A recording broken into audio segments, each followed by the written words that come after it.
want him a Benny Rooster for something? I sure do, Elly. I just heard that Jane Hathaway is sick of bed, and I want to cook her up a nice big pot of chicken broth. Oh, that's not... Granny, you ain't fixing to cook Earl. Oh, of course not, Elly. But I figured you could turn him loose in the neighborhood, and he just might bring home a plump little hen. Good-looking little fella here, Earl. Well, Granny, I don't reckon Earl wants you to cook none of his sweethearts neither. Well, maybe you're right. Just turn him loose outside. And if a chicken hawk shows up, Jethro can bag him.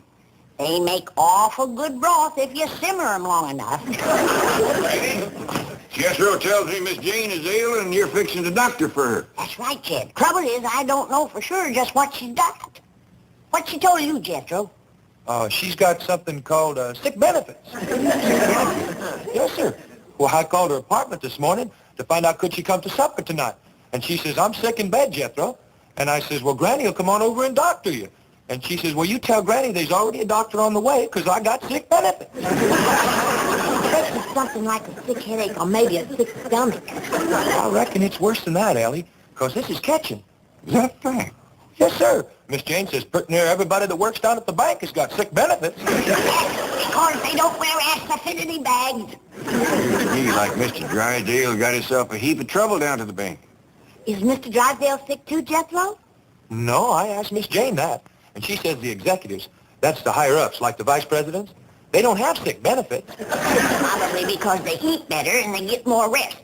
And they wear ass-affinity bags around their necks. Well, I reckon we all ought to pitch in and help Mr. Drysdale. He must be mighty short-handed down to the bank. Well, I can help count the money. Arithmetic is my best study in school. I'm up to 12 times 12 now. Well, how much is 12 times 12, Jethro? Wait a minute. Okay, now hold up 2 fingers. Okay. 12 times 1 is 12. 12 times 2 is 24. 12 times 3 is 36. Never mind, Jethro. He's all right, proud of you, but right now we all better hurry down to the bank, see how we can help Mr. Drysdale. Come on, everybody.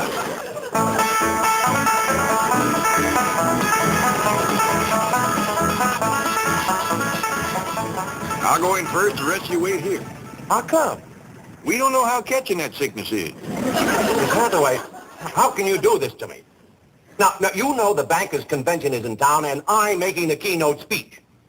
What, you haven't finished writing it for me. Now, listen, couldn't you come in today and be sick tomorrow? 103 fever.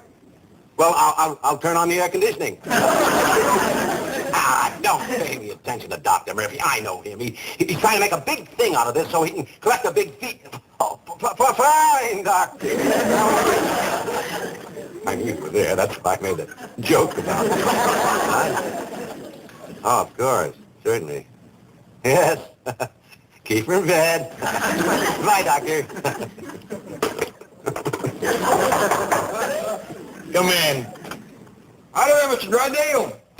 Mr. Clampett, hello. What can I do for you? Well, I reckon right now is what can I do for you? We heard about all the sickness. Oh, don't let that concern you. Anything you need. No, nothing except a secretary, a new doctor, a speechwriter, and someone to take over my work. For a fellow with all them troubles, you sure keeping your spirits up. Well, I try to keep laughing, so I won't cry. Oh, will you answer the door?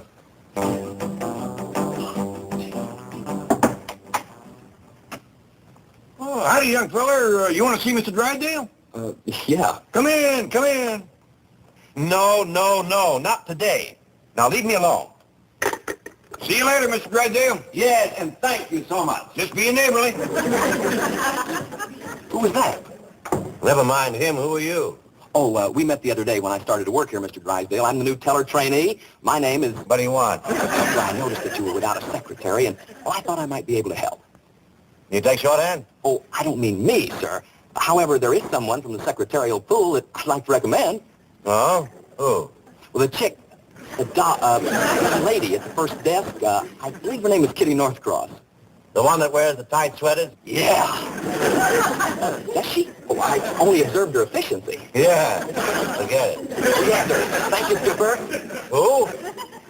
Well, sir, I just got out of the Navy, and I like to consider this bank my new ship, and you my new captain. And I'm proud to be aboard, sir, because I know that your genius will pilot this ship of finance through the reefs of adversity and the stormy seas of competition until we drop anchor in the harbor of success. Bilgewater. Aye, aye. Thank you, sir.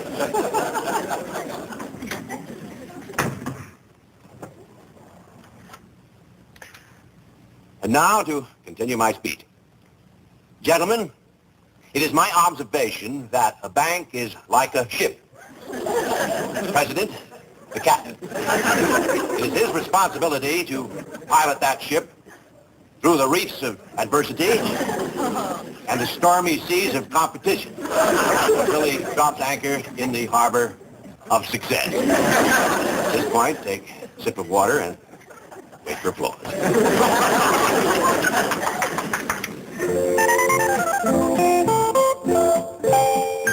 Oh, good, Elly, you're all ready. We best be getting down the bank quick as we can. Well, Tom, do you reckon I know enough to be a banker's secretary? Shucks, yes, Elly, especially since I'm going to be the banker. Oh, you want Mr. Drysdale take this? Oh, he had to speak at a convention. He says all he needs is a secretary, a speechwriter, a new doctor, and somebody to do his work. Granny's a dandy doctor, but who can write speeches? Well, Jethro found one in the book already wrote. He's in there helping Granny now mix medicine for Miss Jane.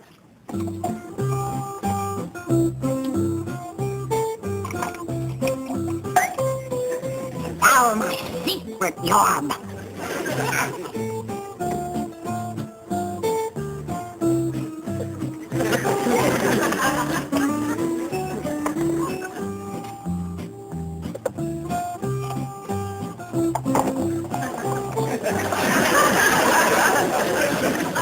Don't stand too close to it while it's working.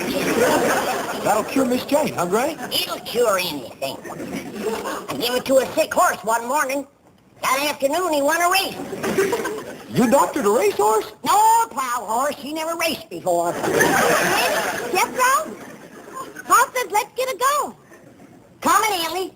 You got your speech with Mr. Drysdale? Yes, ma'am. One of the greatest speeches ever wrote.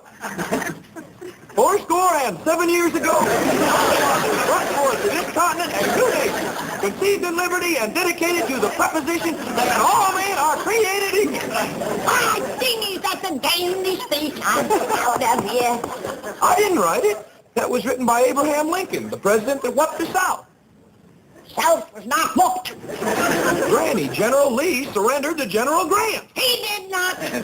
General Lee figured that Grant was a blacksmith, and he handed him his sword so he could sharpen it. Don't you ever forget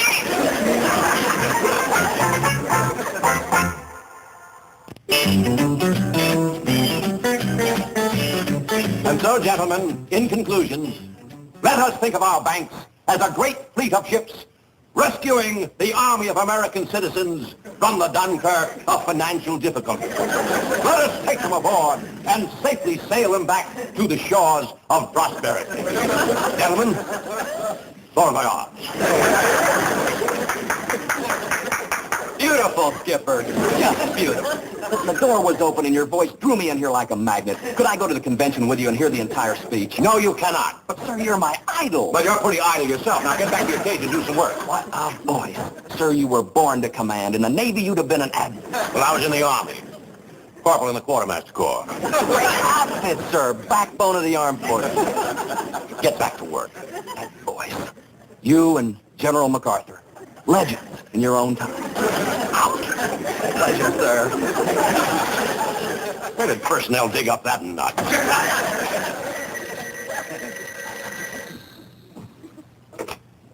General Drysdale. Oh, hello, Margaret. What?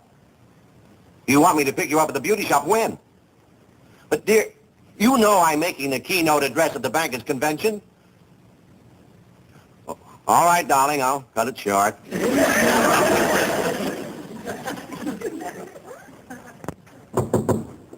Will you stay out of here, you nut? I'm sorry, I thought it was someone else. I'm terribly upset today. That's why we's all pitching in to help. Elly here is going to take Miss Jane's place while Granny gets her well.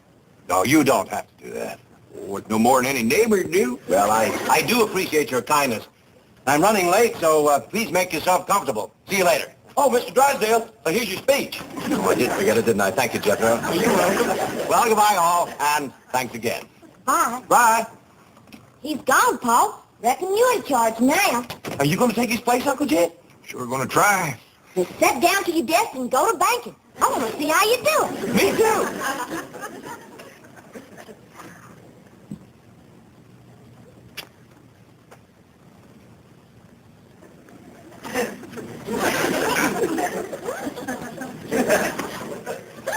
Are you banking yet, Paul? No, I reckon not, Elly. I'm just waiting to bank. How do you do it, Uncle Jed? Well, according to Mr. Drysdale, banking is mostly